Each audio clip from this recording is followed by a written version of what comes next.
Hello? If we could actually all grab a seat, please.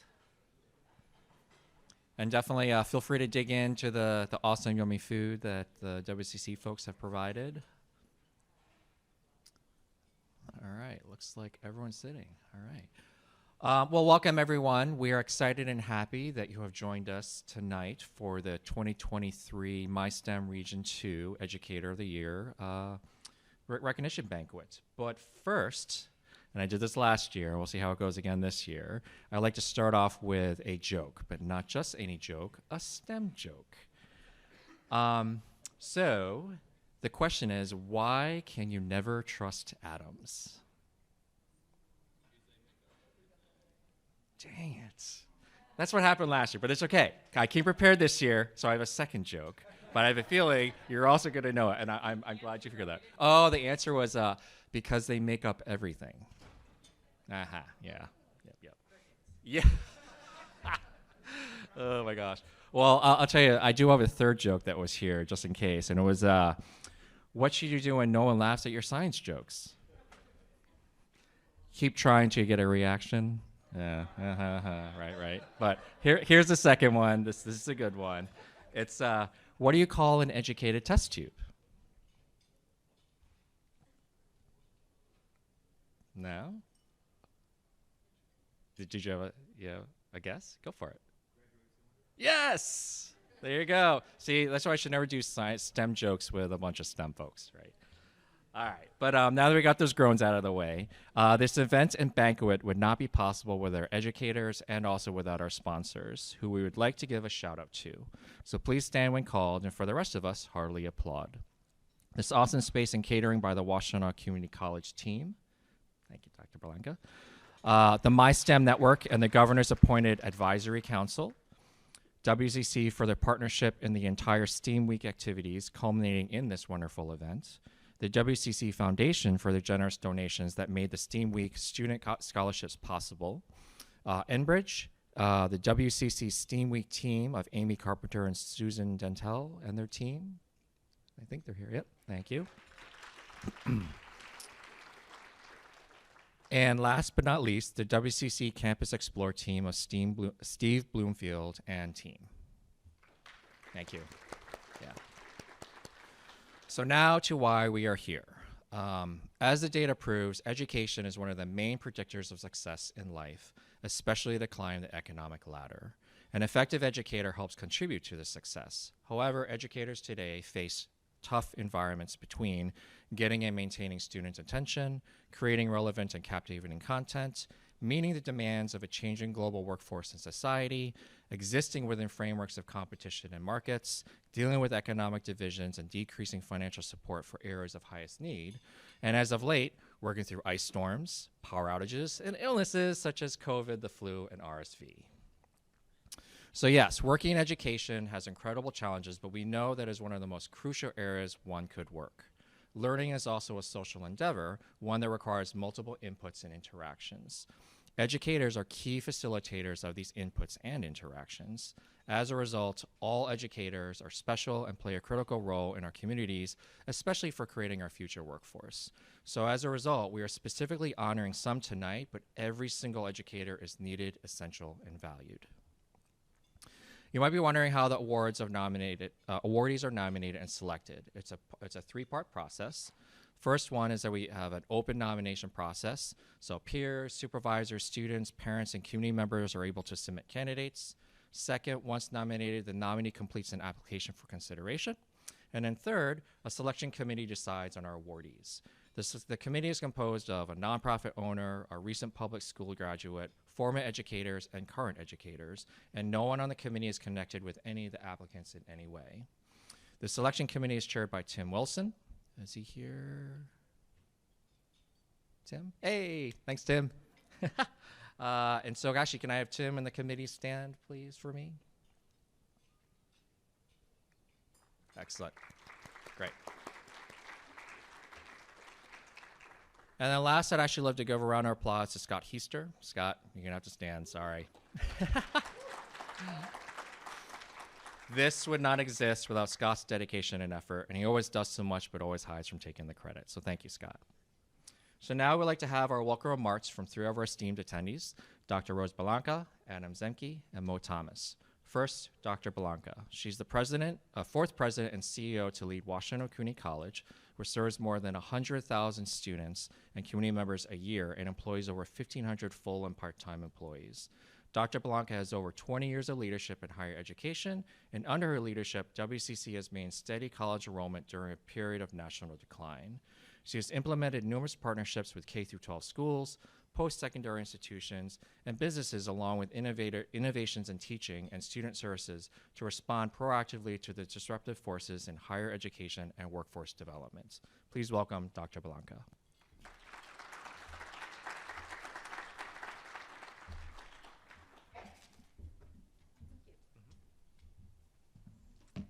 Well, good evening and welcome. It's good to see you. Good to see you again. How many of you were here last year? Oh, great. And thank you. Thank you so much for the contributions that you make towards moving our students and towards the career of STEAM. Anything in STEAM is what really makes the world go round, especially, I can't forget the A either. I'm sorry. It's in there, but I'm more of the STEM part, but regardless. But I want to congratulate each one of you that are being recognized tonight. And we're all looking forward to hearing the remarkable work that our regional high schools and educators have been doing. And you are a true inspiration to the students who want to pursue STEM or STEAM careers. And we're very, very thankful to you. Could you raise your hands just so I know who the high school members are? Or a little higher? Okay, I'm a little short. Okay, well, good. Thank you. Thank you so much. And congratulations to also our WCC and high school students being awarded STEM scholarships tonight. We were recently awarded another nearly $1.4 million from the National Science Foundation to support STEM students, including our STEM scholars. We began STEM scholars 5 years ago, helping students to succeed and achieve their dreams.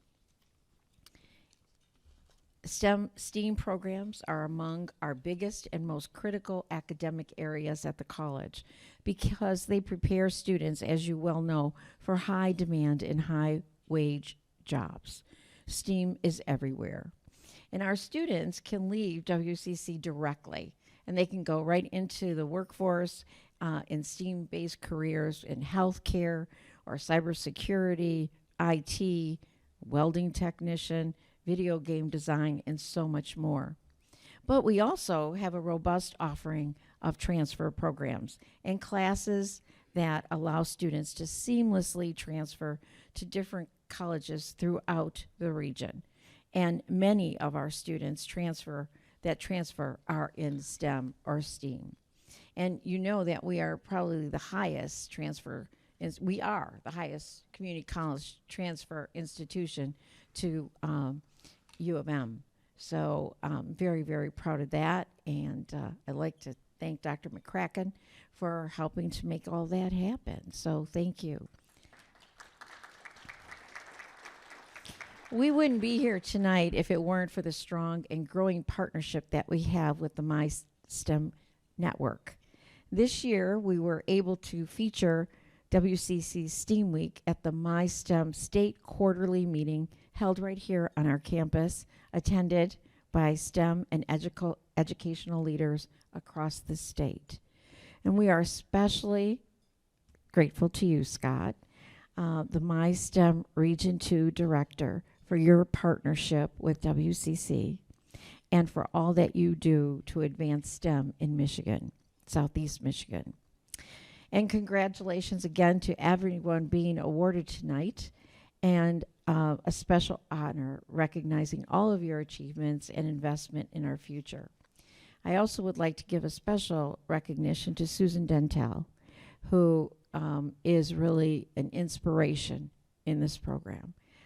She's committed to the students she's just so committed, and the program should be called the Susan Dentel STEM program. But we're not allowed to do that there. However, if a donor would like to donate a considerable amount of money, we could probably do that, Susan. But thank you so much for all you do. And also Interim Vice President Victor Vega, Dr. Vega, for all that you have done in your role at the time as a dean to support STEM and STEAM. Thank you. Thank you so much. And thanks to all of you for being here. Thank you.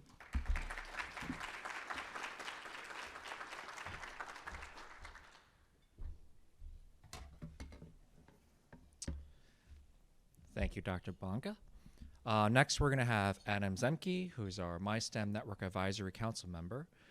First, some background. Adam Zemke serves as managing partner for the public policy firm 1837 Partners. For over a decade, Adam has been working to improve educational opportunities for children. He has served as president of Launch Michigan, global manager of STEAM education at Ford Motor Company, and previously as a 3-term member of the Michigan House of Representatives, representing Washtenaw County's 55th district. Adam holds a bachelor's and master's degree in mechanical engineering from MSU, where he was first inspired by the Power Project and experiential learning through the Formula SAE program. As a member of the legislature, he worked heavily on expanding project and place-based learning opportunities for Michigan children, as well as increasing literacy and professional learning support for Michigan educators. In 2019, he was appointed by Governor Gretchen Whitmer to serve on the MiSTEM Council, where he continues to serve today. Please welcome Adam Zemke.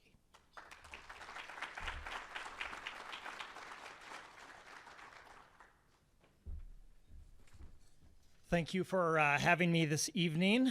I want to say a couple things. One, thank you to Dr. Blanca for hosting us here at WCC. The last couple of these that I've been a part of, at least that I recall with Rich, we were virtual for a few times, and that's quite different than being here in person. And so we just had an all-day meeting for MiSTEM, and it was really wonderful to see faces and participate and really have those reconnections again. So I'll start off by just saying that when Rich told his first bad joke, my name is Adam, and I thought he said, "You can't trust Adam," and I said, that's probably a true statement. But it is really is wonderful here. And so I'll be very brief. I'd like to tell you a little bit about how we got to this point today, because when Scott asked me to speak, I asked him, what do you want me to talk about? And he said, the power of leveraging relationships. And I had to ask him again a second time a few days later, because I'd forgotten what he told me to. I think we both had to brainstorm about what it was again. So clearly an important topic, but I think it was really evident this week, actually. And MiSTEM really is a product of the power of leveraging relationships. I was involved in the building of it, and it never would have happened had we not seen some of the problems that existed throughout experiences. And so as Rich mentioned, I have an undergrad and master's degree in mechanical engineering, and I participated in a program called Formula SAE, which is a hands-on project-based program at the college level. And really, it was inspiring to me. And it wasn't so inspiring in the sense that I had fun doing it, or I met friends or teammates who became friends for life. But it really became inspiring when we figured out the power of sort of what's called the aha moment. And I think every teacher who's in the room knows about the aha moment, because it's when you see a little kid's, or maybe not a little kid, maybe a little kid at heart, see their face light up, and something just clicks. And it's probably one of the most powerful pieces of inspiration that I've ever seen, at least.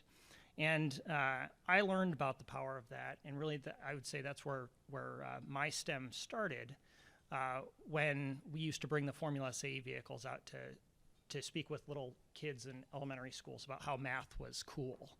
And that's where we got to see the aha moment.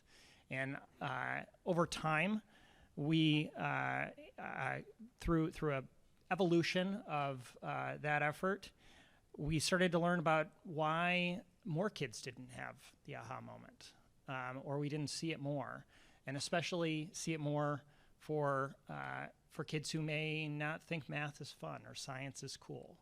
And so that led to conversations around scale and how we can leverage relationships and connections and good practice and spread it throughout the state and solve some of the problems that we have ultimately in meeting the state's economic need with our workforce.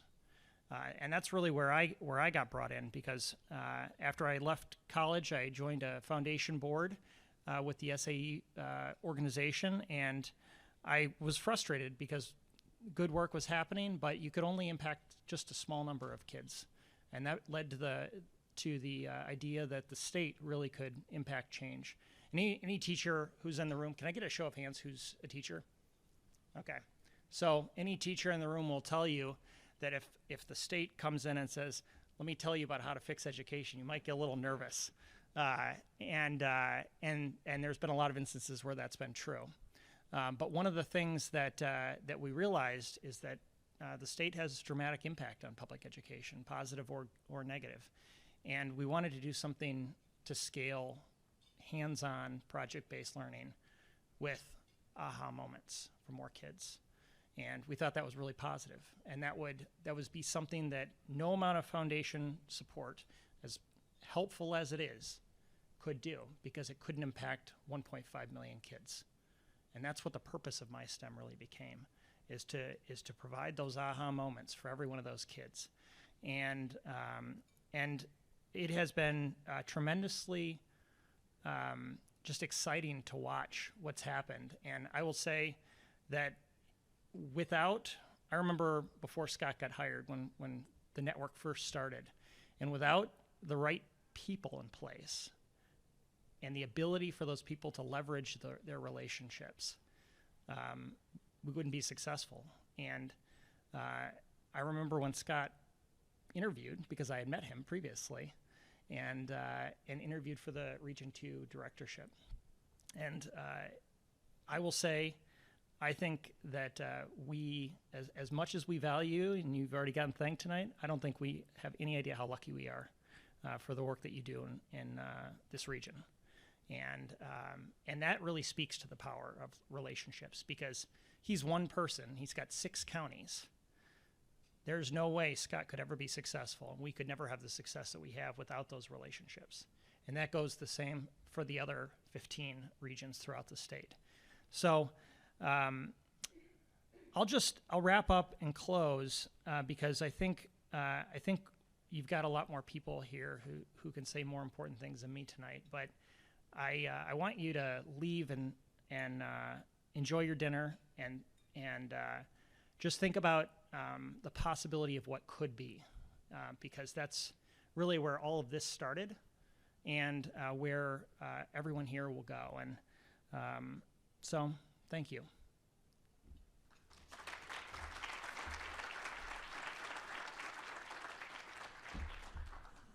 Thanks, Adam. Powerful statements. Next up, we're going to have Mo Thomas, who's our MiSTEM innovation leader. Mo Thomas spent over 30 years in crash safety engineering, working for both General Motors and Ford in the Detroit area. During that time, he worked on numerous advanced safety projects, including next-generation airbag and seatbelt designs, structural validation across multiple crash scenarios, global regulations, and autonomous driving technology. He also served as an ongoing workplace mentor, tutored math and science, and volunteered as an elementary school classroom assistant. In 2020, he published a book called Into the Abyss that merges modern scientific exploration with hints of spirituality, the discovery of our true self, and the incredible connections that we all share within our universe. This centers the work he now does as an innovations and partnerships leader for the MiSTEM network, a role he's held since the summer of 2021. He has a passion to see kids develop a love and curiosity for STEM subjects, rooted in a sense of self-confidence that comes from discovering the joy, beauty, and wild creativity that lies underneath all the convincing labels that the world has attached to them. Please welcome Mo Thomas.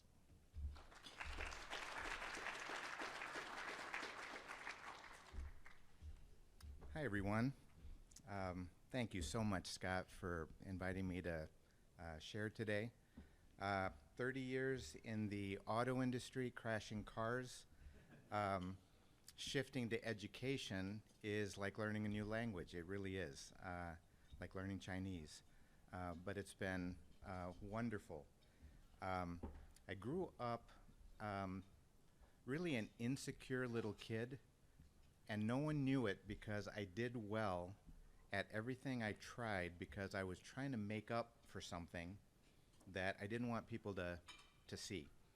So I did well in sports, I did well in music, I did well in school. But underneath it, I was just a scared little kid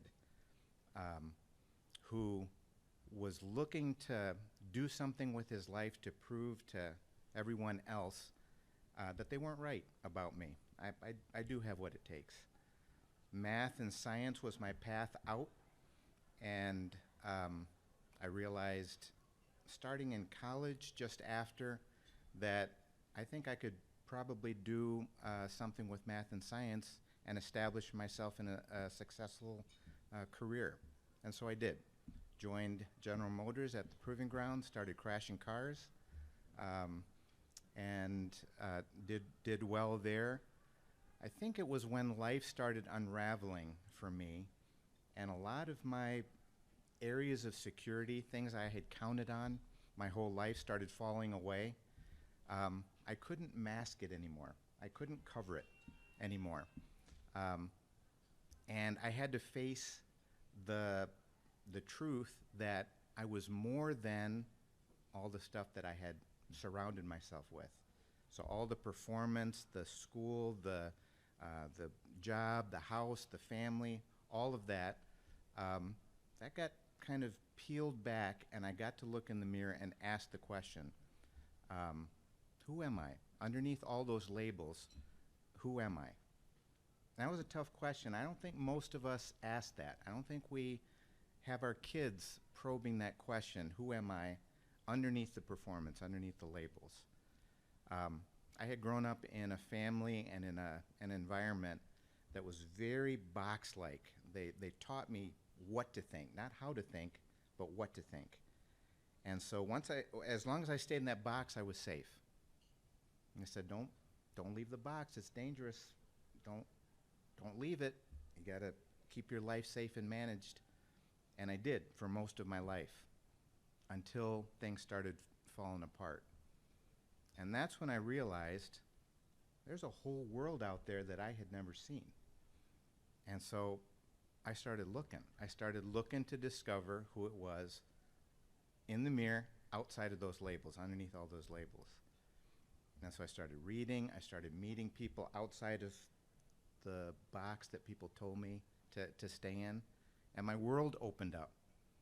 I started seeing beauty. I started seeing things that left me awestruck. I was a science guy, astronomy from early on. I started studying the stars. It led me to quantum physics. And I realized the certainty I had grown up with was a mask. I knew nothing. I didn't know anything about anything. And the more I studied, the more I realized how little I knew. And Scott asked me to talk about the power of partnerships. If you think about it, the more you open up your box and allow people into your life with different perspectives than you start realizing you've got a lot to learn. Everyone has a story, and aspects of those stories actually are for you. We've got much to learn from everyone that we interact with. And I love the idea of introducing our kids to different perspectives starting early on. Partnerships, community leaders, business partnerships, introduce kids to a different way of thinking than if they stayed in the same box and had repeated to them the same thing from the same folks all the time. That's called an echo chamber. You just reinforce what you already know. When you expand that, you start learning different perspectives and expanding your own. Now, it does take some vulnerability, right? If you think you're certain about what you know, there's no room for growth, and that was me. I didn't think I had much to learn because I did so well at things until I realized how little I knew. So my encouragement is when you see people, see the story behind the labels, because there's much to learn. When you are introduced to new people, when people come into your life, look past the labels, look past the behaviors, look past the surface level things. Everyone in the room has something for everyone else in the room. We're connected in such intricate ways and have so much to learn from each other. And I thank God for the gift of everything falling apart, so I finally could realize how beautiful the world was outside of the box that I grew up in. Thank you.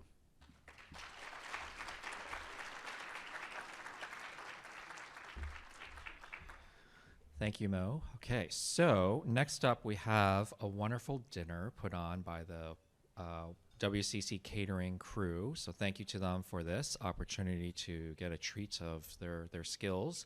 But before we do that, we do like to give about a 10-second just moment of silence for folks so they can just use however they want, and then we can just dive in. So let's take a little bit of a little pause. We can center ourselves and just a little bit of moment of silence.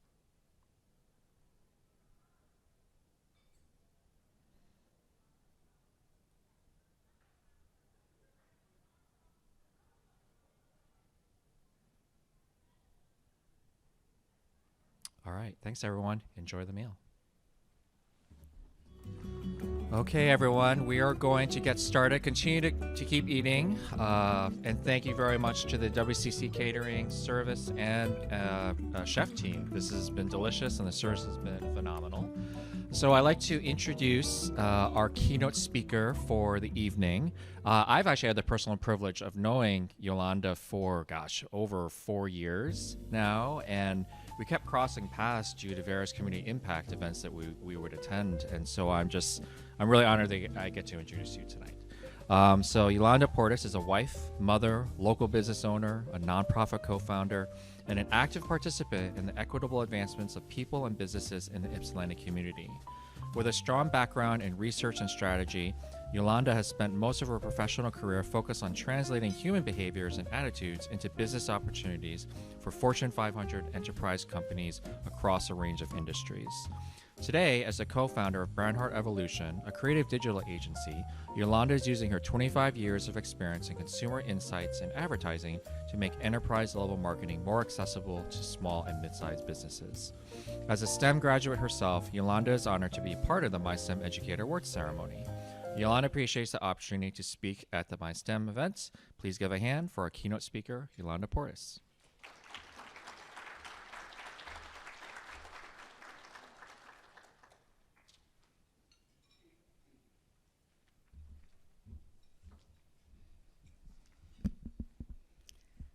Thank you, Scott. Thank you, Rich, for having me today. And I just want to give a shout out to Mo Thomas because you touched on a topic that's quite centered on what I'll be speaking on today. So I was asked to tell my story. So here we go. My last year of high school and my first couple of years of college had a significant influence on my path in life. During my senior year of high school, I took a communication speech course. And I did it because I wanted the credit. And, I took it, gave speeches as assigned, as expected. But in doing so, my teacher saw something in me, something I did not recognize in myself. And in doing so, she encouraged me. She encouraged me to compete in an oratorical competition that would start at the high school level and could potentially allow me to compete at a national level. So I entered that competition, and I made it to the state championships. And I was so excited at what I accomplished. Got my picture in the paper with my mom, but that was only because my teacher saw something in me. The next year I went on to college, And I went with the intention of graduating in journalism. That is, until I took a very intriguing macroeconomics course. The professor who taught this course was so dynamic, so dynamic. He made macroeconomics extremely meaningful to me. So meaningful that I actually envisioned myself as the next Alan Greenspan. Dark rimmed glasses and everything.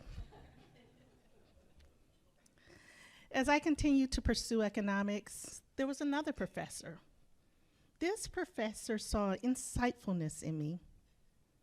He saw an insightfulness in me with data and graphs and charts and the way I would put it together, and he encouraged me. He encouraged me gently to make statistics a part of anything I decide to do next. So 3 years later, I graduated with a Bachelor's of Science degree in economics and a minor in applied statistics.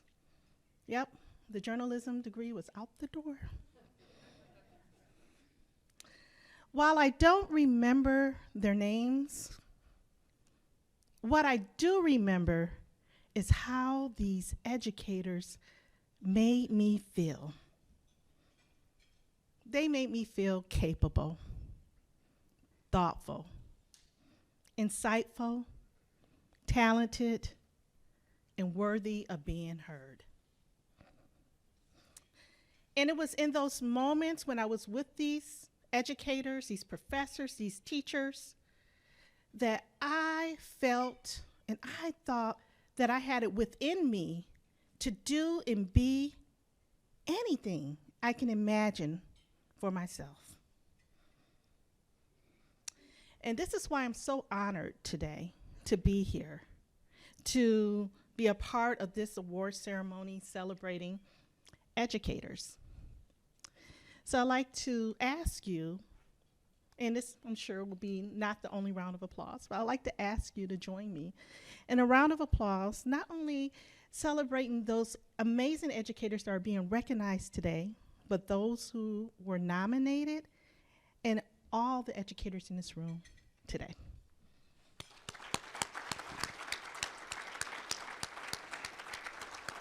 Thank you for all you do. Now, I'd like to direct my speech to the students. There's a few students here, high school students, college students, lifelong learners like myself, as well as young adults who are starting their career. And this is it. Once parents, teachers, and professors have done their part, there comes a time where you will face the world on your own. And during this journey, hurdles may be placed in your path. Unexpected disruptions in life are likely to happen. But what I've learned on my journey so far is if you hold on to this one thing, you will create the life you want, regardless of the challenges you may experience. And that is always know who you are. Now, I can't say I always knew who I was, because honestly, I didn't truly know who I was until I was close to 50. Before then, I often defined myself based on what I call the things in life, like where I worked. I am the new employee of fill the blank in with some amazing company or company I perceived as amazing, or by my position. I am the manager. I am the director. I am the new VP leading a team of 20. I am the executive VP, and so on and so on. And finally, finally, the grand definition of myself was always my salary. I'm at 5 figures. Oh, I just made it into the high 5 figures now. Oh, I just crossed over into 6 figures. I'm well within the 6-figure club now. Where I landed in these areas influenced who I believed I was. And unfortunately, they also became the measurement of my worthiness of that person. Have you ever failed to recognize who you are truly on the inside and let the things of life define you instead? I did. I did for a very long time.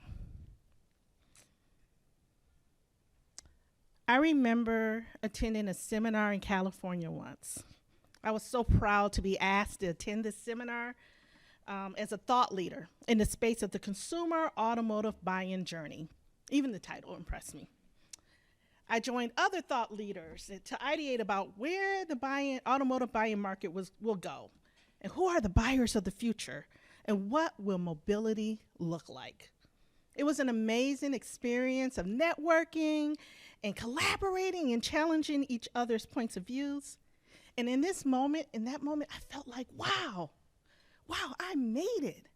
I made it because I'm surrounded around all these smart, successful, talented people who are validating me.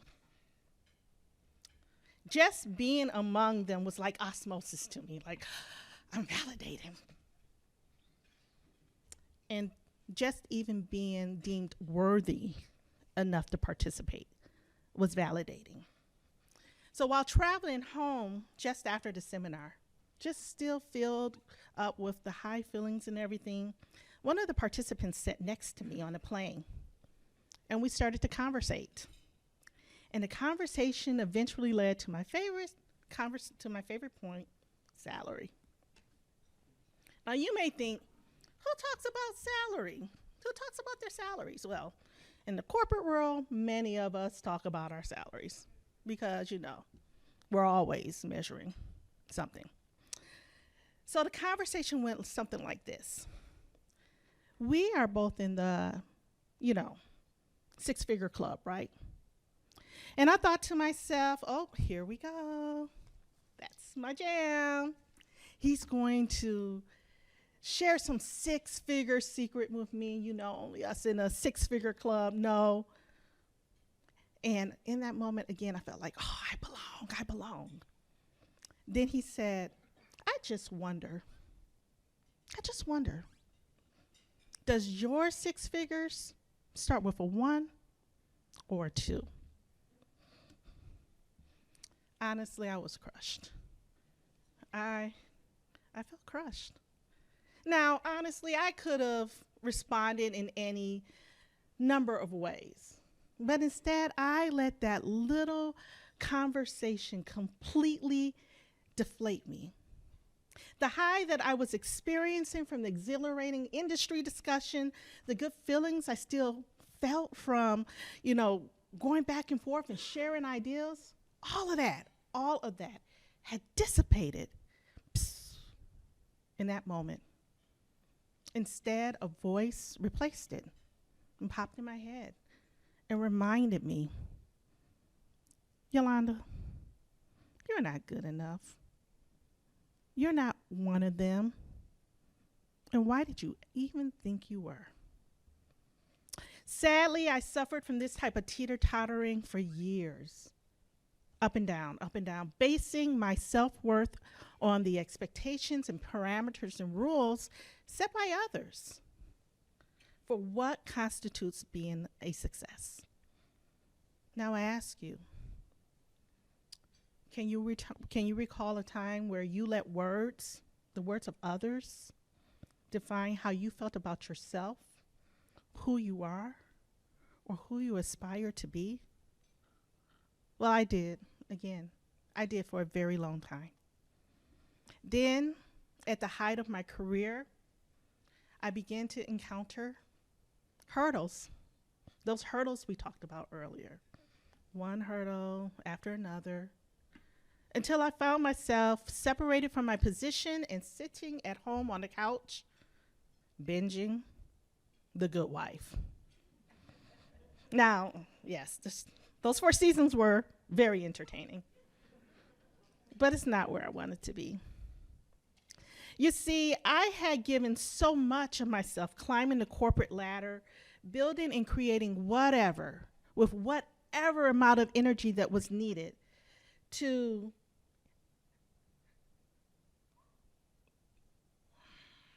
building and creating whatever was expected of me in order to reach those corporate labels that will stamp me,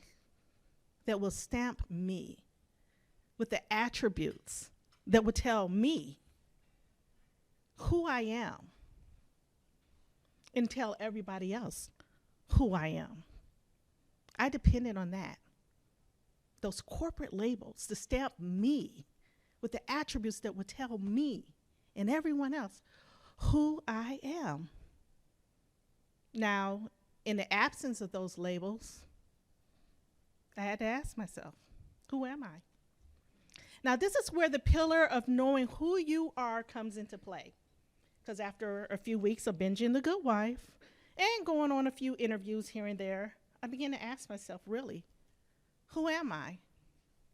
And I started to read. I read The Big Leap. I read The Secret. I read the Laws of Attraction, Think and Grow Rich.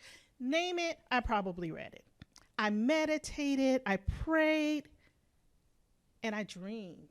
I dreamed vividly everything that I was taking into myself, all of the reading, all of the meditation, all of the praying, all of it was making its way into my dreams. And what I believe is that every atom of my being was working together to get me to recognize my who I am truly on the inside. And what came through this exploration of self was this: I am all that I say I am. And in this moment, I want to share with you that you, all of you, are all that you say that you are. You got to know who you are for yourself. And it's not based on labels, it's not based on titles, and it's not based on salary. It's based on what you believe about yourself. So one caution is be careful. Be careful what you say to yourself, because those words, good or bad, will take root in your self-consciousness. It will become what you pay attention to. It will be what you speak about, and ultimately, it will influence the life that you create for yourself. So speak positivity. Speak light into yourself.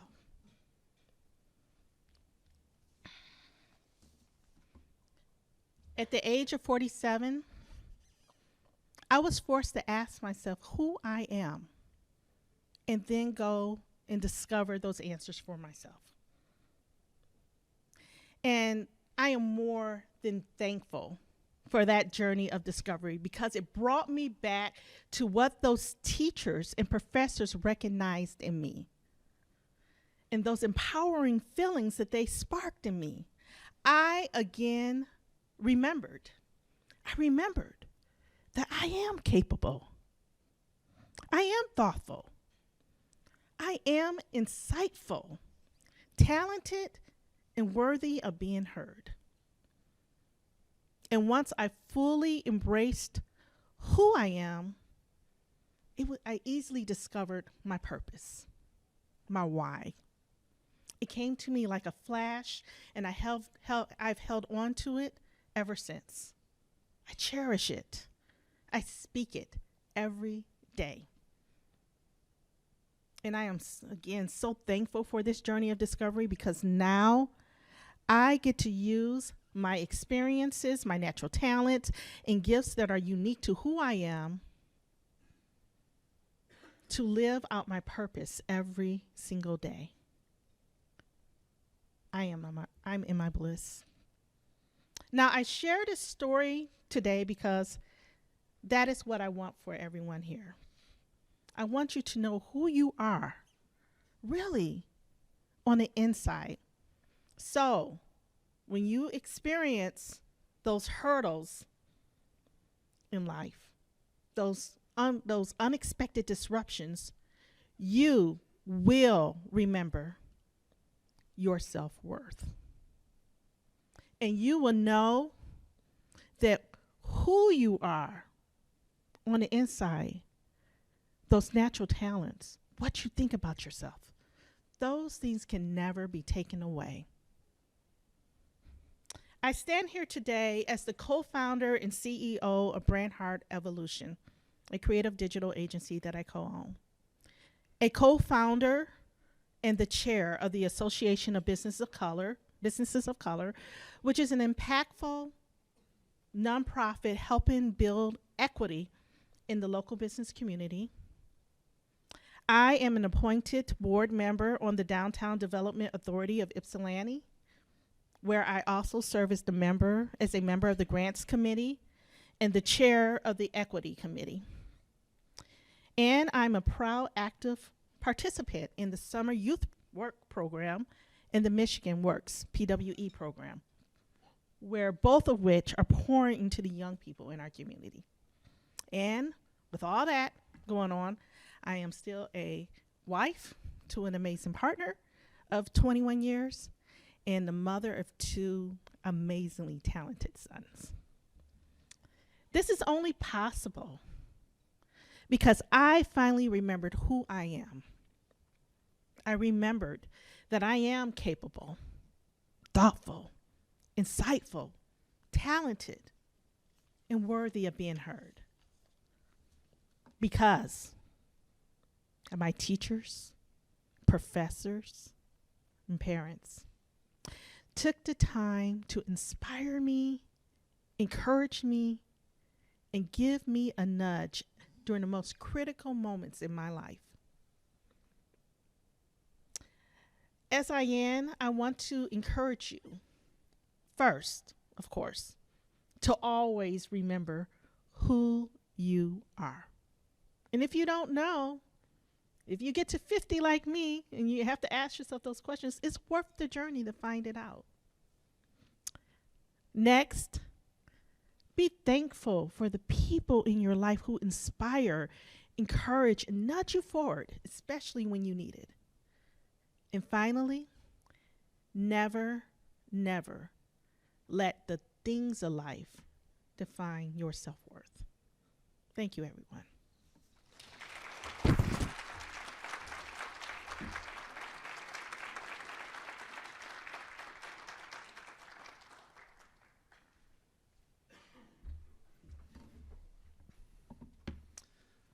Wow, I gotta tell you that was great, Yolanda. Thank you. I feel inspired, and actually to the point that I would actually like all of you to just stand up and give yourselves a big round of applause. Teachers, educators, parents, children. I'm sorry, y'all gonna do it. I want up. Yeah.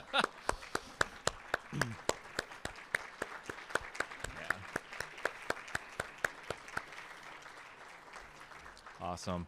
Thank you for hearing me, but you all deserve it. So now we're on to the awards. So the first up is the WCC STEM Scholars Student Scholarships. So these scholarships help students attend the WCC STEM Scholars Program. The WCC STEM Scholars Program was created to encourage, support, and facilitate success for students interested in STEM careers and seeking degrees in STEM disciplines. This bridge program offers WCC STEM scholars comprehensive social, academic, and financial opportunities. These scholarship awardees were randomly chosen from current WCC STEM scholar applicants. Please welcome our presenter for the WCC STEM Scholar Student Scholarships, Susan Dentel.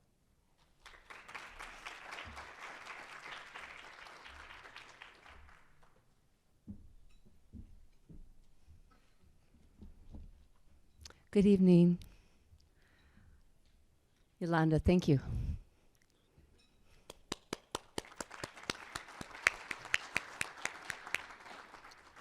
All right. Before I announce the recipients for the award, I do want to send a couple thank yous out there. I would like to thank my president of Washtenaw Community College for your support of our STEM Scholars Program and all of the STEM initiatives. Thank you for being big thinking in that way. Thank you very much. And also Dr. Victor Vega, who is VP of Instruction at WCC. He has continually supported all of these programs. I appreciate that from the bottom of my heart. And I also want to thank all of the faculty and staff who worked during STEAM Week this week. STEAM Week this week, that's a little redundant. So thank you, Alexi. Thank you, Sandy. I want to thank my dean, the best boss in the world, Dr. Tracy Schwab. Thank you. And you know what? She actually chips in and helps with whatever needs to happen with her busy schedule. So I very much appreciate that. Thank you, Tony. Thank you, Paola. Thank you, Janelle and Steve. It takes a team, it takes a village, and we have our rough moments together during all the mayhem of trying to make it happen, but thank you very much. And also, thank you all for coming here today. And I know it's a Thursday night, and if you're like most people, you're kind of getting tired at this point, so thanks for coming out tonight. All right, I would like to tell you that we award 2 STEAM Week scholarships every year. And these scholarships will go towards tuition and or books. And we have 2 STEM scholars this year who are going to receive these awards. We have Betanio Cojejo, and she is actually away in Chile. She had a family emergency and she's not going to be here. But we do have Mohamed Al-Shati. Will you come up?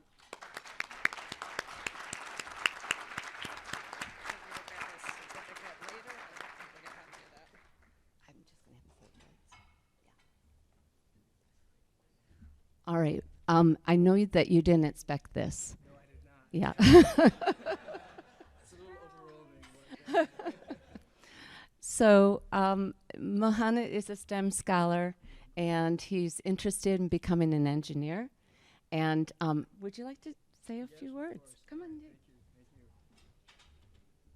First of all, I just want to say thank you very much to Susan, Amy, and all the faculty and staff that allow the STEM Scholars Program to thrive. As one of the students from STEM Scholars, it feels I really appreciate it to have a community where I could see other STEM scholars such as myself, and have the advice of our advisors, professors, and just have a place for us to basically relate to each other, and also have as I mentioned, advice and yeah, basically. I'm a little overwhelmed. I'm sorry. I didn't know I was gonna win. So, but again, yeah, I just wanted really to say thank you, because it means a lot to us, at least to me myself, and I believe to other students, that we feel the support from our faculty, and I believe that's what it is in the end of the day. It's what the faculty makes, or what the faculty the emotions they cause the students, basically, at the end of the day. What they provide for students. So thanks again, and I really appreciate the award. And my friend Vitania Cornejo, she would have loved to attend here as well. Unfortunately, she's out of the country. So I'll gladly accept this award on behalf of her and myself, and thanks again.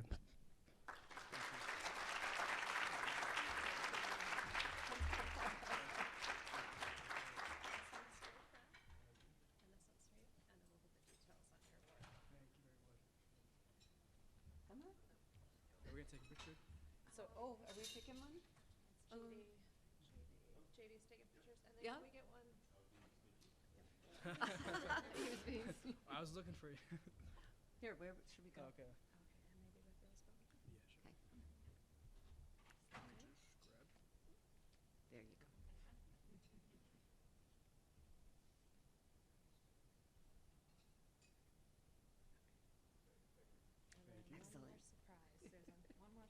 one more surprise. Thank you very much. So I also have another thank you. And we gave an award to this person last year. And I want to say thank you to Amy Carpenter here, who's standing right here. And you notice how she stands in the back. She doesn't want to talk. And I said, I won't make you talk. But can I just say something about Amy Carpenter? She works very, very hard and did a lot of work to help us make STEAM Week come off successfully. So thank you, Amy.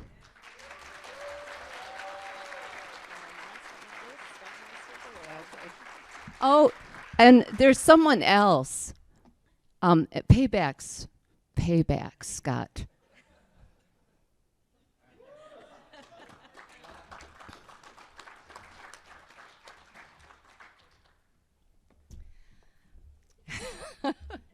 This is one incredible guy. Most of you guys already know this, but he's an incredible collaborator, and we just want to acknowledge that we appreciate this very, very much. Thank you, Scott.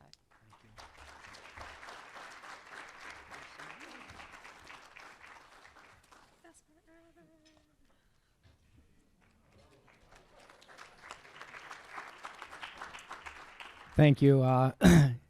Paybacks is exactly. I'll be up here a bit later to say a little bit about the evening, so I'm not going to take time now. But thank you. The partnership that we've developed over the last 4 years has created some amazing work that happens regardless of whether or not we're at the table now. I mean, the work is happening because we've brought people together that are now doing work impacting the community and impacting education. And in some instances, we don't even know what's going on. So again, it's to talk about, you know, the partnerships and the relationships that were spoken of earlier. The more we build those partnerships and lift up those relationships, the more this work happens to change the world. So thank you.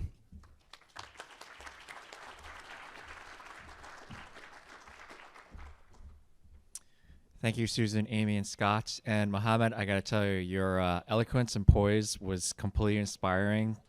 When I was your age, there's no way I would have gotten up here. I would have been like hiding and running away. So that's awesome. So congratulations to our awardees. Next, we will go to the MiSTEM STEM Integration Educator of the Year.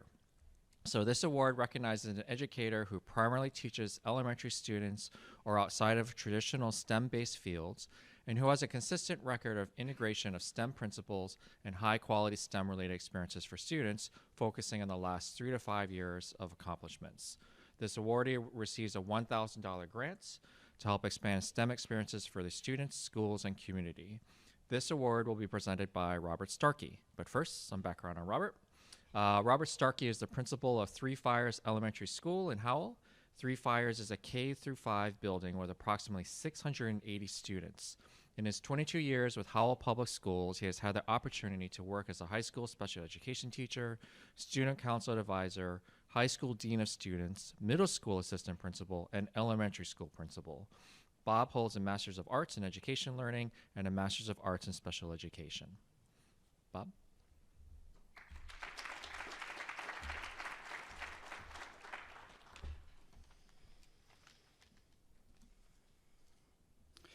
So first of all, to start a little bit off the cuff, didn't really know what to expect this evening, but I'd like to start off by just saying what a very warm, friendly welcome that we've received from everyone here this evening. Again, what we've heard so far from the speakers, the themes that I've picked up on in terms of the importance of relationships, partnerships, the importance of those inspirational teachers that we've all had in our lives. It just reminds me of I truly made the right choice in nominating Jill Kane, who I'm going to be introducing here soon, to receive this award. So thank you for your warm welcome, for myself and from my staff at Three Fires. So it is my privilege to introduce Jill Kane as the 2023 MiSTEM Region 2 STEM Integration Educator of the Year. So I've known Jill for approximately 10 years, since I became the elementary principal. And Jill's been a teacher in Howell for approximately 21 years. And over that time, she started off as a 4th and 5th grade teacher. And then in 2013, around the time I started being the elementary principal, is when she moved into being our technology teacher. As already shared, it is a large building, and Jill truly interacts with 680 students throughout the school year. She's also a leader in our building. She is a co-chair of our school improvement team. And in 2001, she was recognized as Howell Public Schools Teacher of the Year. Jill holds a bachelor's degree from EMU and a master's in educational technology from MSU.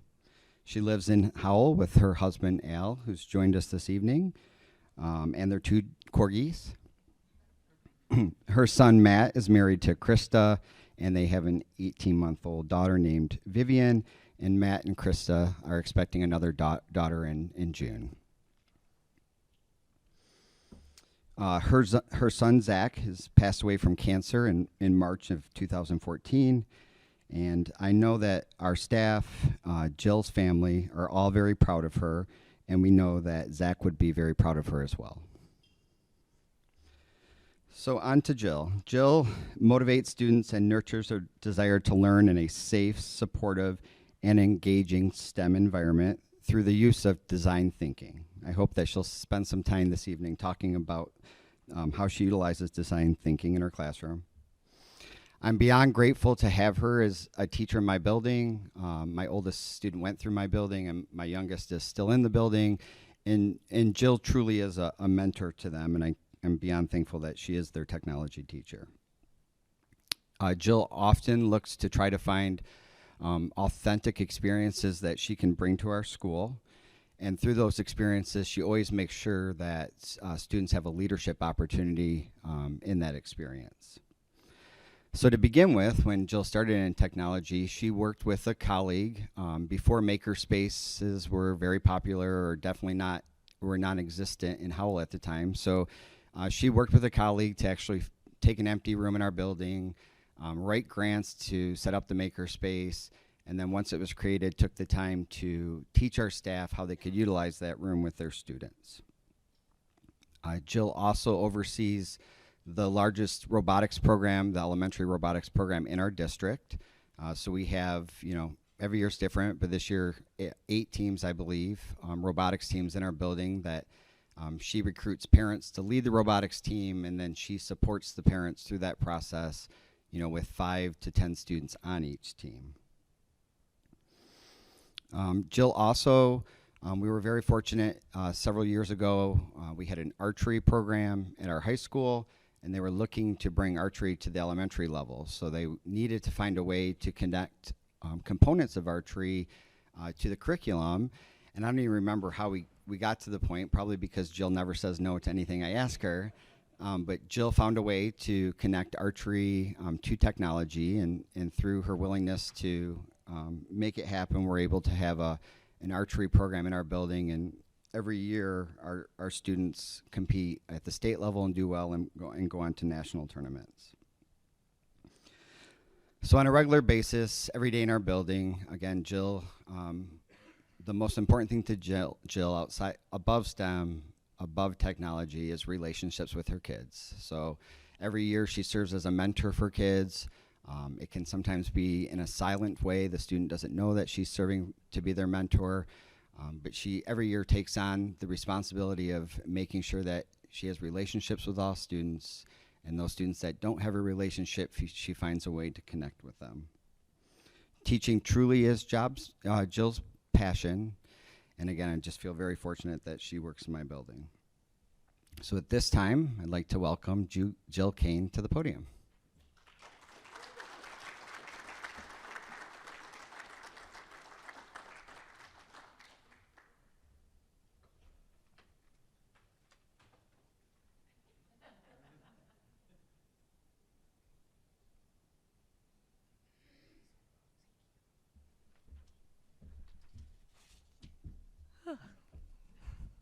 Thank you very much for selecting me as the STEM Integration Educator of the Year. I would like to thank Bob for my nomination and introduction. My STEM partners, Lindsay and Tina, along with my husband Al, are here to help celebrate this day with me. Ryan, too.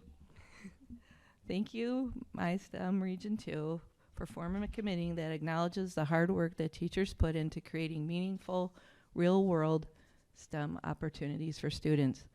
I have to admit that when I first received the email, which I stared at for a good few hours before I shared it with anyone else, two things stood out to me. The word master teacher. I couldn't believe I was put into such a category. And then, of course, $1,000 grant money, because we know how expensive materials can be. I've been a teacher in Howell for 20 years, and the last 10 years have been in technology. In our school, it's a special like phys ed and music and art. 3 Fires has close to 700 students, which required us to add a second technology class as a special. That's when I shifted my focus from keyboarding and websites into teaching the design thinking process. I knew that this type of environment truly encourages learning. I have modeled my lessons around John Spencer's launch cycle. Each day we start with L, look, listen, and learn. A, ask a bunch of questions. U, understand the problem. N, navigate ideas. C, create the prototype. H, highlight and fix. And at the end of the project, we always launch to an audience. By incorporating the 4 C's with the launch or with the design process, the students at 3 Fires have been engaged in STEM activities during the design time class that I teach. It's such a nice fit. Our building houses pre-K, kindergarten through 5th, and the cognitively impaired program, along with being a Title I school. STEM activities are so engaging for all ages and all ability types. It really has its own built-in differentiation by offering plenty of student choice. This year, my main focus is helping students to develop the soft skills that are used to be successful in STEM and design thinking activities. With the social-emotional crisis that the young children are experiencing, learning to see what is working and also what needs to be fixed in a project without frustration is so powerful. A 7-year-old is programming a robot and has to rebuild the program over and over again until he or she gets the desired result. They see that as fun. Lego challenges with distance and measurements are more productive while working with others in a team. The students are learning how to collaborate through compromise, listen to each other, and also make sure they communicate their own ideas. These are the skills that I hope they leave with when they leave my class. Thank you.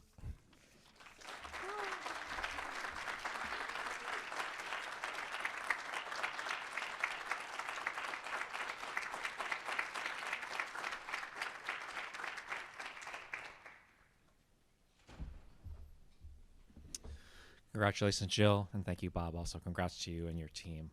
I know it wasn't easy to select one, so I think it's very appreciative that you took the time to call Jill out on this. And now for our 2023 STEM Educator of the Year Award. This award recognizes an educator for a consistent record of outstanding teaching and related activities in STEM fields, focusing on the last 3 to 5 years' accomplishments. The awardee receives a $1,000 grant to help expand STEM experiences for their students, school, and community. Our 2023 STEM Educator of the Year presenter is Daniel Draper.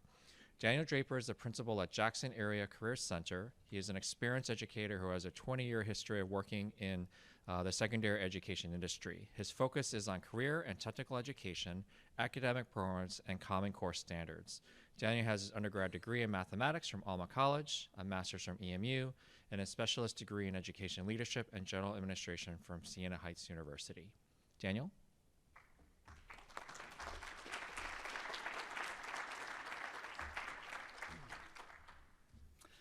Well, good evening, everybody. Gosh, this is going to be tough for me. I'm more of a mover and a shaker when I speak, so I'm going to try to stay to this podium as best I can.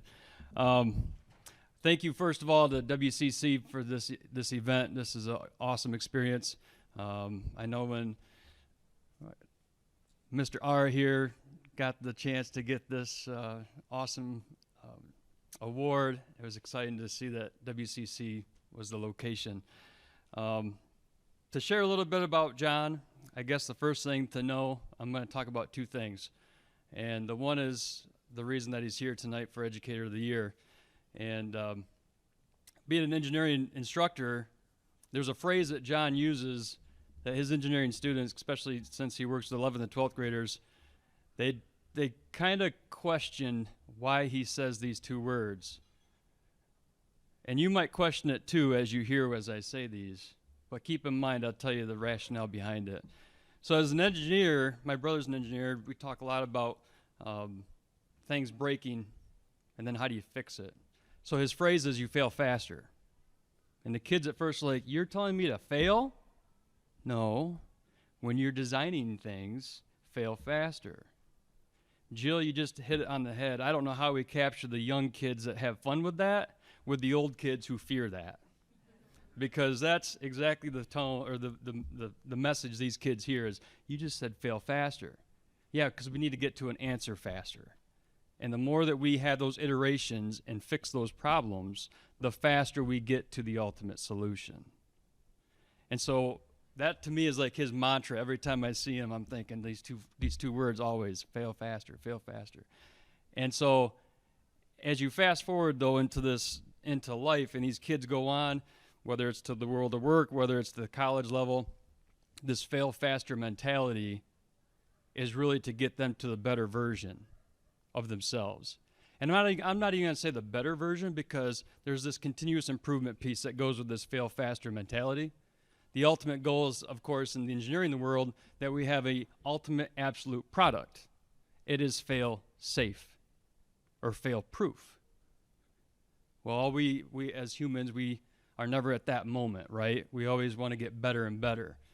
And so the mindset that I'm hoping that I see in his classroom of this fail faster mindset is that we want students at some point to be the best version of themselves. And that's him as an educator. Now I'm going to talk about another piece of the puzzle. And that is who John is. So I'm glad personally that the month of February is over. It's been a really weird month.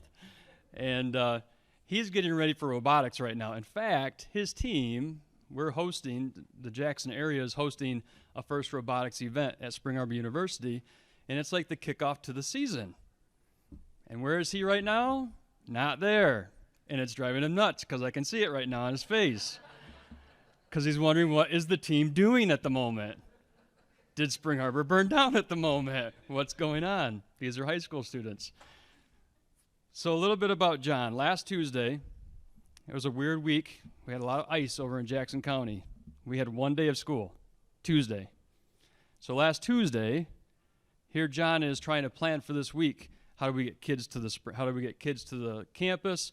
How do we get kids campus on Tuesday, on Wednesday to set up, on Thursday when we have registration, on Friday, on Saturday? He's just freaking out. And all throughout this, I think we were standing in the hallway, all throughout this panic mode about how do we get all these logistics. Again, the engineer mindset, we got to have everything in place, right? We have everything perfect. He stops, and we're side by side. He stops, and he does one of these things. How are you doing? How are you doing?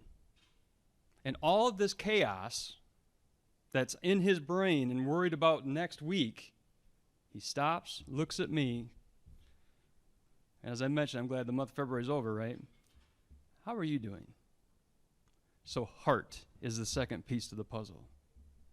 His heart is something that these kids every day in his class, they get to see. They get to experience. Yeah, we want to fail faster. We want to have that best version mentality, but we have the heart to go with it. Without any further ado, John Riedemann.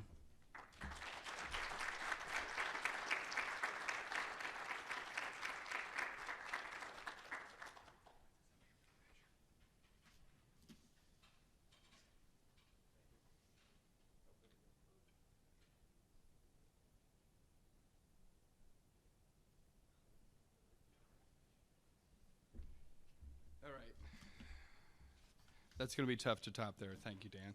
Really appreciate that. It's one of the things I've been trying to work on too with the heart side of it. Can you guys hear me in the back there? I was talking to Scott here at the beginning, and I was like, I don't have anything. Excuse me. I don't have anything really planned. I have a lot of thoughts running through my head. Like you said, it's kind of all over the place. He's like, don't worry, you're a teacher. You got this. It'll be good. So thank you very much for that. So I'm going to pick and choose a few things from kind of the steal from the best, invent the rest. So I'm going to go off what everybody else has talked about tonight. So the fail faster thing, I am getting texts. Does anybody know First Robotics, the high school level? Have you guys seen the game this year? Okay. I got a text from my drive coach. We scored 53 points on our first practice match by herself, just our team. So I'm like, oh my God, they're doing great. So I'm like totally chill now. The biggest complaint from the kids now I'm getting is we need more material. There's a whole bunch of bots that don't run right now. We brought spare parts for us, but not spare parts to help everybody else. So I'm like, oh, these kids are rocking it. This is perfect. I can handle that complaint, right? But I'm going to go with the jokes. So I have one joke, and it is an engineering joke, so I'm going to start with it. There are 4 people, foursome playing golf. We've got a lawyer, a surgeon, a priest, and an engineer. Have you guys heard this one before? Anybody heard this one? No, it's an oldie but a goodie. So they're playing the foursome. They're behind another foursome that's going super slow. Like the balls are going everywhere. It's kind of like me playing golf. That's why I changed from engineering to be a teacher, because I sucked at golf. So it's kind of like me being out there. So the course manager comes by, and the foursome's like, what happened here? What are these guys up in front of us doing? And they're like, oh, they are 4 firemen, and they saved our clubhouse from burning down. And they're like, oh, so they get, and the course manager's like, they get to play for free whenever they want, but there's only one problem. They're all blind. And they lost their sight in saving the clubhouse. The lawyer goes, well, okay, I'm going to sue the place that didn't do the fire extinguishing system right. We'll get that. We'll get them money. The surgeon's like, I'll do eye surgery, and I'll fix it. We'll get them going. The priest is like, I'll pray. We'll get a prayer chain going and all this kind of stuff. The engineer says, why don't they just play at night?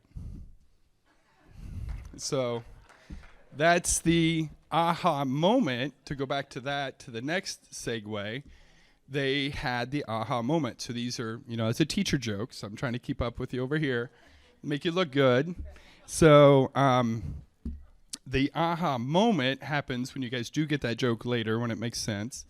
And then we had our open house. What night was that? Last night we had our open house because we lost power in Jackson. So we got back power, did the open house, and I saw a ton of aha moments. Trip, I'm going to pick on Mrs. Sager, our assistant principal. Got to give a shout out to you. Thank you very much for everything you do. He popped in. He was there the other day, and you're like apologizing for him coming in, and he loves seeing the robots. So it was absolutely wonderful doing that.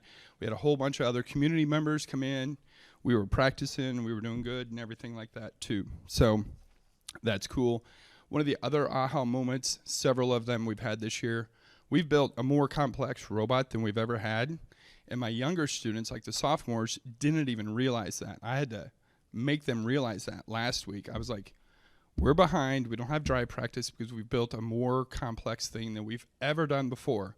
And we have, back to the fail faster, a whole prototyping process where we go through cardboard, then we do wood, and then we use CNC route polycarbonate and more polycarbonate, go through multiple iterations.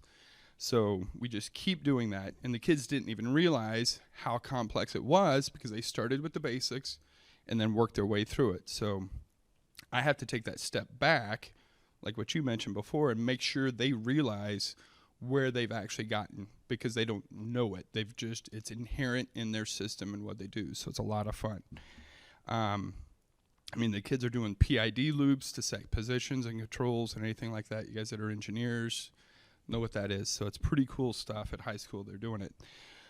One of the other aha moments I always like to tell a story is way back in 2017, it was the first time our first robotics team went to the World Championships. That year it was in Houston, or not Houston, I'm sorry, last year was Houston. It was in St. Louis. We're on the bus, and I'm putting on my coach hat at this point in time, and we're about to cross the Mississippi River. And I'm thinking the kids aren't paying any attention to me, so I'm like, okay, I got to get them pepped up, we got to get them going, and all that kind of good stuff. So I ask them, you know, say a little bit, and then I'm like, okay, how many of you have ever crossed the Mississippi River? And we're about to cross it. 3 of the kids raised their hand. And I thought none of them were listening, because if you've ever been around high school kids and we just had an 8-hour bus ride, I did not expect them to listen to me at all. So then I switched the question and said, how many of you have never been across the Mississippi River? Every single other kid raised their hand. It's like we had 30 kids on the bus. 3 of them had been west of the Mississippi River. 27 of them had never been west of the Mississippi River. Blew my mind, huge aha moment for me. And then that's when I really realized, like, oh, I'm doing something pretty cool here. So thank you, everyone, for the help with that. You know, Mr. Draper, Mrs. Sager, my wife, Ruth. I have to give her a huge shout out because she has put up with a ton. If anybody's done robotics, she's a robotics widow is the running joke among us. So, and I got to thank my parents who are here because that was always a big thing for us growing up. Were huge trips out west and different things like that. They got us to explore everywhere, and we can go anywhere, and it's awesome. Back to that self-confidence. That's why I'm glad you guys are here, because that's where it really comes from. And that's what I hope as a teacher, is to expand that out with the students. And just the other day, another example of that, and I'm going to go with the who am I. So I'm going to steal that phrase too there. I always say I'm just a farm kid from Indiana, and that's thanks to my parents, and that's where I broke a lot of stuff as a kid, for sure, and tore up a lot of stuff growing up on a farm. You could have a lot of fun, and you could make some big mistakes, but it was a lot of good stuff. But just the other day, this year, one of my seniors, and I was lucky enough to know her when she was in middle school. My wife was great enough to be a coach at a middle school robotics team. And she told me this year, she was filling out scholarship applications and things like that. She's like, you're the reason I'm going to be an engineer. And I was like, what? Really? Me? And she's like, yeah, you told me back in middle school I could do this.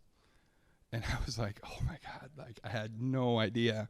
Like, because I tell a lot of kids that, right? You see it in them and you want to boost that confidence. You want to do that. And then that's when I figured out the who am I, to steal that phrase. I don't care what I'm going to do in the future, but if I can help kids do that, that's some cool stuff. That's what's really awesome. So thank you all for that. I wish I could have more people here to thank them too. My 2 daughters aren't here. One is in college. The other one is actually at the tournament right now. She's our PR person, so she's helping other teams and advertising our team and doing all that stuff. And so that's kind of the stuff. I just wanted to steal a few things, so sorry for that, but it was good. You guys did great on the speeches earlier. I do appreciate that. So gave me a lot of stuff to talk about. I'm glad I went last. So I do appreciate that. So, but thank you very much. I really appreciate the award.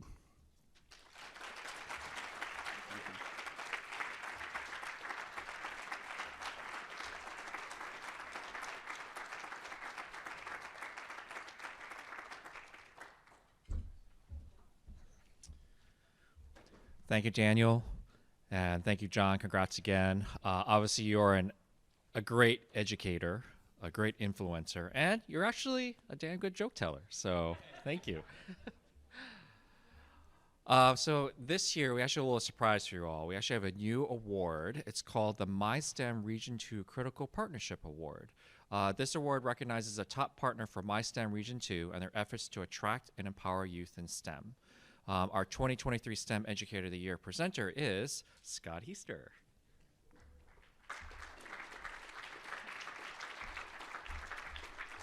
I have to correct Rich. Last year actually was our inaugural year where Washtenaw Community College and the STEAM Week was the award winner for that.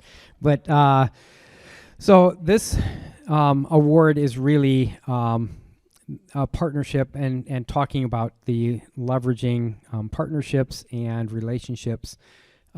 This award is going to the Southeast Michigan Stewardship Initiative and Ethan Lowenstein and Lisa Volker, because of the work that they've done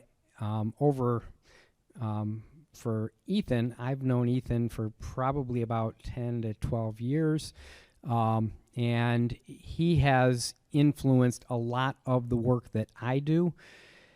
And every time I go to Ethan and the Semis Coalition and say, I need this, I need you to do that, I need you to expand your program, I need you to reach over more than, the couple of schools that you're reaching in our county. I've got 6 counties. I need some expansion. And Ethan is one of these very thoughtful, methodical individuals who wants to make sure that everything that happens is ultimately successful to the nth degree.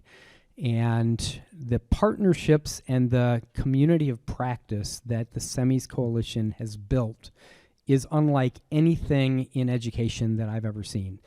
The work that they are doing at EMU to institutionalize place-based education is all because of the work the Semis Coalition has done and their team. And I know Ethan has a amazing team that he has put together, amazing partnership with Lisa, where she has, her and I have had numerous conversations in coffee shops and how to expand the work that's being done.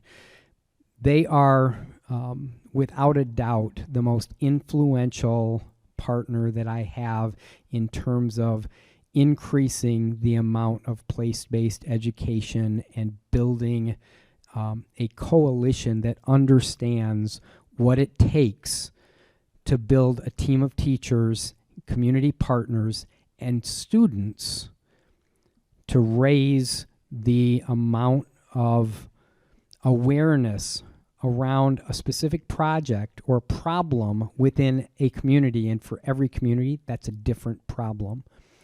And so it takes an extreme amount of energy and talent and wisdom to be able to pull off the work that they have done, and the willingness when I come and say, I need you to move into other counties. I need you to help me. They're now in Jackson County. They've now done some work in Livingston and Lenawee County with some folks that have come in, especially thanks to Ryan and Bill and my other science, and Heather, my science consultants and math consultants from the other counties who work with Ethan on this work.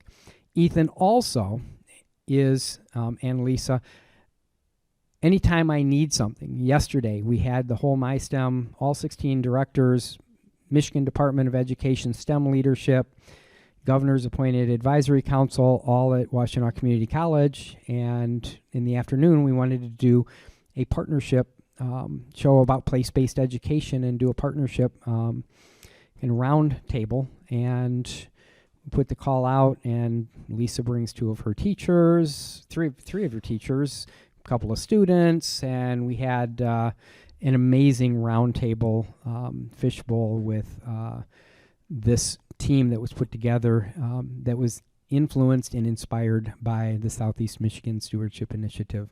So I, from the bottom of my heart, say thank you for the work that you've done to change the lives of many teachers and communities in Southeast Michigan. And without further ado, Ethan and Lisa.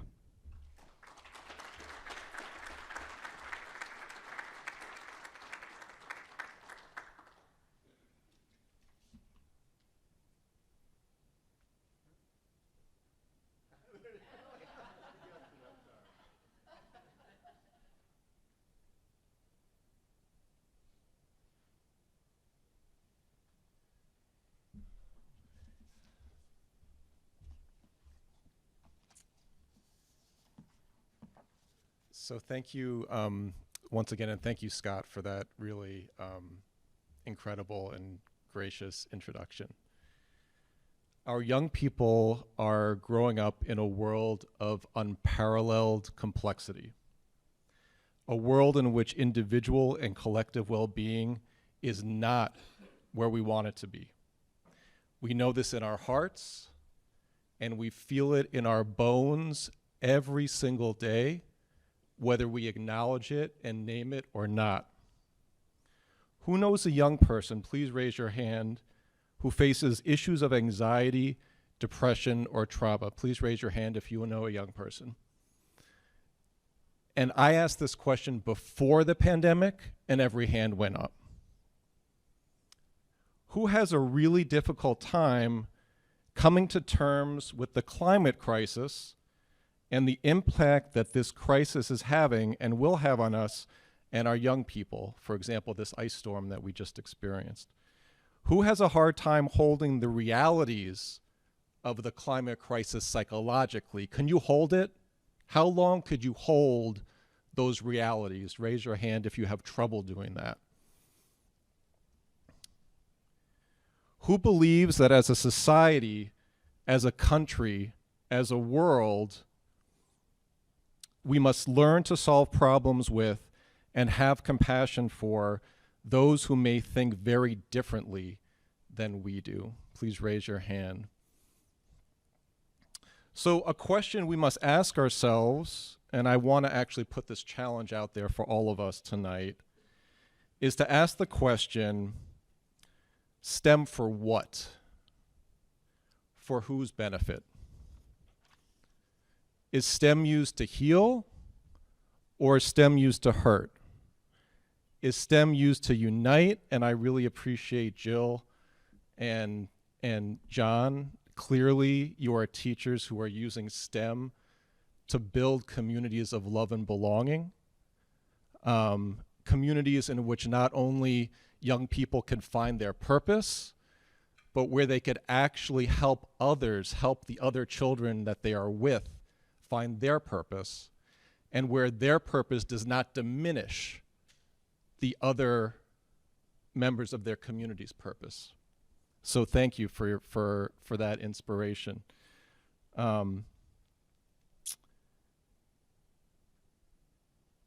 So is STEM going to be used to benefit not only the individual by preparing them for a well-paying job, and that's important, but prepare the individual to be a leader in creating the healthy, just, and caring communities we so desperately need right now? Are we helping students develop a STEM identity or a particular kind of STEM identity? One in which STEM is seen as a powerful tool to benefit the communities where students live, in which young people have a chance to collaborate with others, even when they might disagree with them. One in which young people have STEM experiences in which they see themselves as part of nature, not separate from it, where they work with nature, not against it. Are we going to give young people an education in which they don't have to make a decision between a good career and doing good, between caring for each other and caring for themselves? For over 15 years, the Southeast Michigan Stewardship Coalition has been supporting schools, teachers, community partner organizations, and grassroots community groups to use a place-based approach so that students can experience a kind of learning that integrates STEM knowledge and skills with social emotional learning, with civic engagement, and with environmental stewardship. We are incredibly honored to receive this award from MiSTEM Region 2 and have been a partner with MiSTEM really since its inception, and we're very grateful for being along that journey. I especially want to thank you, Scott, for your vision and commitment and guidance and working so closely with us, especially through this pandemic. And I know we're all there, right? And the pandemic is not over, right? We're all there. Because I think, Scott, you really helped us to adapt our powerful work to such a new and challenging world and to partner with others who share our vision. And we know how hard you work, Scott, and it's behind the scenes often. And so thank you. I also want to thank Lisa Volker and our other staff. And a lot of people don't recognize this. Like, the people who are running these organizations, them and their families have faced challenges as well the past couple of years, right? It's been a thing. The past couple of years have been a thing. And I just want to appreciate how our team has moved as a team, has stepped up and stepped back when each of us has experienced challenges, and how one thing about semis is we live into the values we want to see in the world. And so we try to model, if we're talking about communities of love and belonging, we have to have a team, we have to have a staff that puts those values into practice. And so it takes a lot of energy and a lot of care, and I just want to appreciate our team. And finally, I want to thank the semis teachers. And again, let's be real, it has always been hard to be a teacher, always.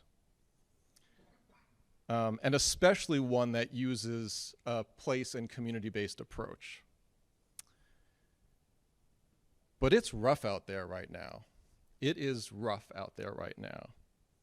And we know that our teachers are our nation's true heroes. We know that teachers seriously deserve at least twice the pay that they're getting. They should all be getting 6 figures, seriously, right? And much more recognition. And I want to congratulate the teachers honored here tonight again, and for all those that you represent, because I know you're getting honored individually, but I also know that you represent so many teachers who are who deserve to be honored. And we only have a sense of what you have to do what you do. So thank you, and thank all the teachers out there, and thanks again for this wonderful honor.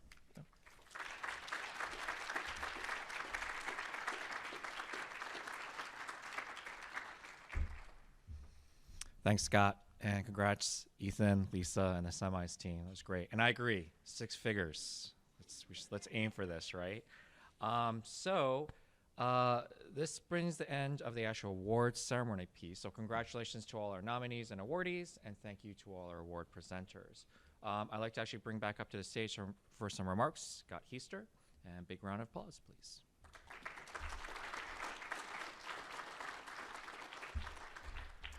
This will actually be really quickly.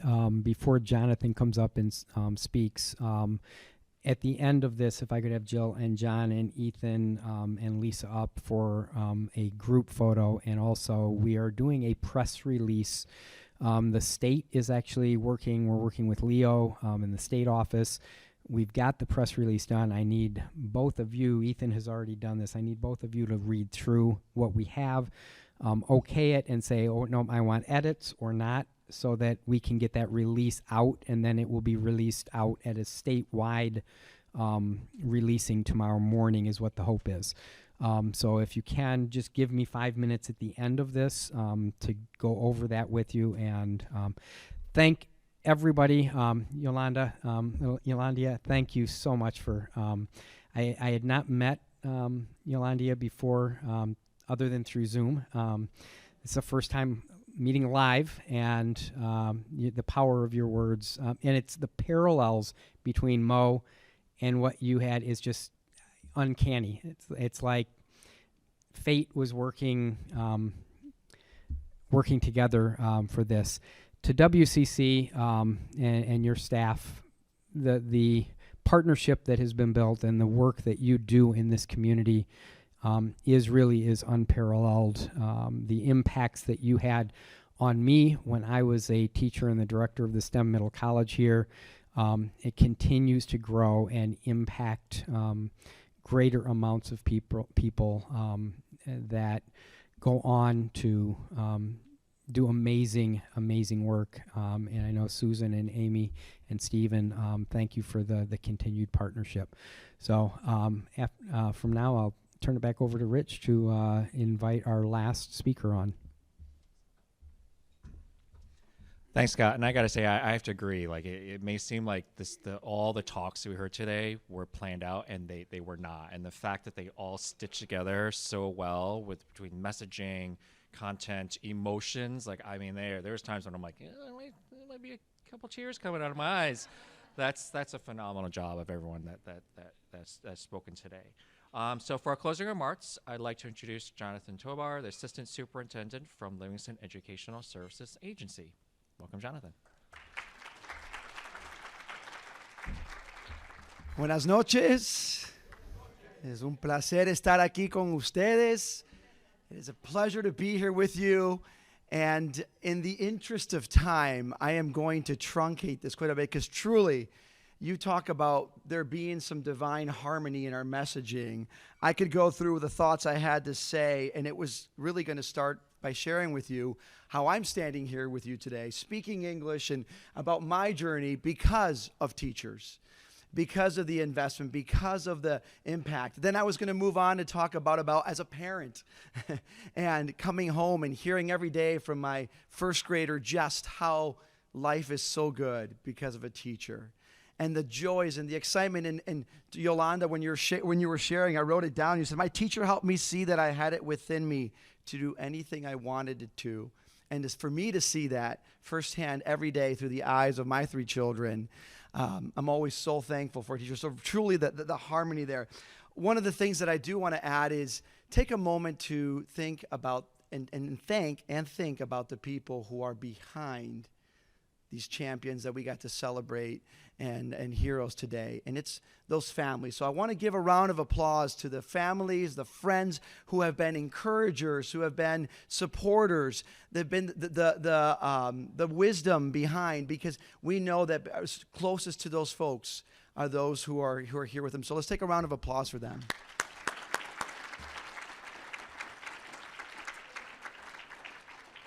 I also can't reiterate enough again the thank you and gratitude we have towards Scott. See, years ago when this inception of this started, and hopefully Scott doesn't mind me sharing this, as we gathered as a region and we said, where is the priority of STEM? It wasn't high, was it, Scott? And so he was coming into an impossible task, coming into an uphill battle from day one. And I cannot think of a more relentless leader, more passionate, more consistent than Scott Heister. And all the little things, the attention to the detail, the fights, the relationships, the investment, the times, the late night texts, the calls, the intentionality behind that is what's making this happen, and honoring John and Jill and the partnerships all are the fruits of his efforts that we get to live apart. We're living a season of favor within the STEM region too because of Scott. And so I want to make sure that we remember that, and let's give him another round of applause.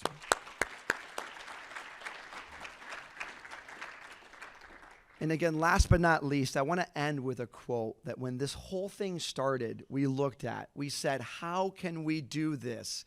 When we were first visioning and dreaming of what could it look like, this was a quote from Anodea Judith.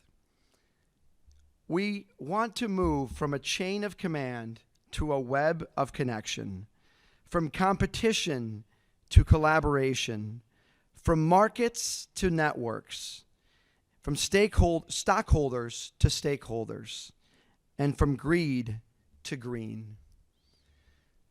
You are lighthouses. John, Jill, Semis, you are lighthouses in our community. You are the ones who are making us better. You're making the future better. As a parent, as an educator, honored to be here with you as we're moving from chain of command to web of connection, from competition to collaboration. And thank you for each of you for being here tonight. And may you continue to shine brightly and have the influence that you're having with each of us. So thank you so much.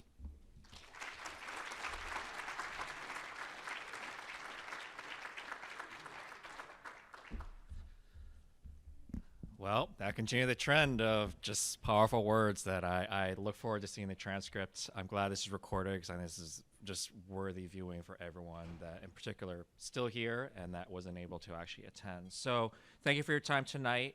It was great to see you all, especially in person, and congrats again to all our awardees. Thank you to our sponsors, Dr. Blanca and team, Adam, Mo, Yolanda, Jonathan, and everyone involved for putting on this wonderful event. So safe travels home, and we look forward to seeing you in 2024.